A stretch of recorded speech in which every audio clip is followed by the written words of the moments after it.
Ay, salamat. Ang sarap ng ulam namin ngayon. Paborito ko pa naman tong Jabi na to. Tinalang, hindi ako nasundan ni Ate Beth dito. Ay, naku. Ay, bakit may nangangatok? Sino na naman kaya yan? Parang boses na naman ni Ate Beth. Ay! Ano naman? Pati ba naman dito sa bahay? Nasundan naman ako nitong kapitbahay na to. Sino ba yan? Ang tagal mo namang sumagot, Jupiter. Kanina pa rin ko. Kanina pa ako katok ng katok kasi masakit na yung kamay ko sa kadudok-dok nitong pinto mo. Ba naman yan? Ang tagal mo sumagot. Ano bang ginawa mo? Eh, kakain kasi ako eh. Ay, chicken joy. Hala, paborito ko. Ay, bumili ka pala? Madami ba yung binili mo? Eh, para lang sa akin yan. Ano ba kailangan natin, Ate Beth? Ay, ihiramin ko lang kasi sana tong power bank dahil may travel kasi kami ng asawa ko bukas. Eh, nakikita mo naman siguro, ginagamit ko yung power bank na yan. Hindi, sige, papunuin ko muna to. Hmm. Tapos, Balikan mo na lang. Hindi na muna kasi kakain pa ako eh. kakain muna ako. Ikaw ang kakain? Paborito ko to eh. Ay, ginoo ko. Napaka-timing talaga nito.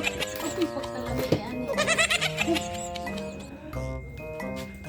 Ate Beth, Mainit pa. okay yun eh. Bagong bili lang talaga to. Ito eh, bakit ba? Bakit hanggang dito sa bahay namin nakasunod ka sa akin? Ano sasawang dito?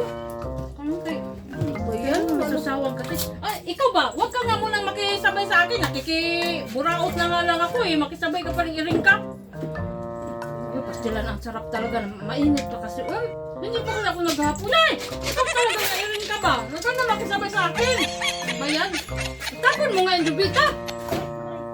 Nakikisabay mo sa akin eh. Asan ba yung mga kasamahan mo dito sa bahay? Ba't ikaw lang? Ikaw talaga napakadamot mo. Nagtatago ka dito. Kaya nga ako nagtatago kasi kung saan ako pumunta, nandun ka. Hindi na ako makakain ng maayos sa'yo eh. Ang sinasabi ko sa Jubita, sabi ko sa'yo, tuwing bibili ka ng pagkain, lagi mo kong isasama. Bakit ano ba kita? Isasama ako. Nanay ba kita? Kapatid ba Kaibigan, kita? di ba? Kaibigan. Kumare, kapitbahay, lahat na. Mamumulubi ako sa'yo eh. Ganun talaga. Lagi na lang tayo. Ano, ang lakas-lakas mo pa naman kumain. Buti lang sana kung Ganyan tayo, di ba? Hindi naman tayo ganyan. Ganyan tayo hindi na eh. tayo pati ngayon. Lagi mo inuubos yung pagkain ko. Bahala ka dun. Kaya alam ko sa'yo, basta ako kakain. Ilan ang ganito nangyayari. Ibig na nag-enjoy ako sa paborito kong pagkain. Tapos, meron na naman ang aagaw sa pagkain ko. Huwag kang mag-alala, pagdating ng araw, makakabayad din ako sa'yo sa tamang panahon.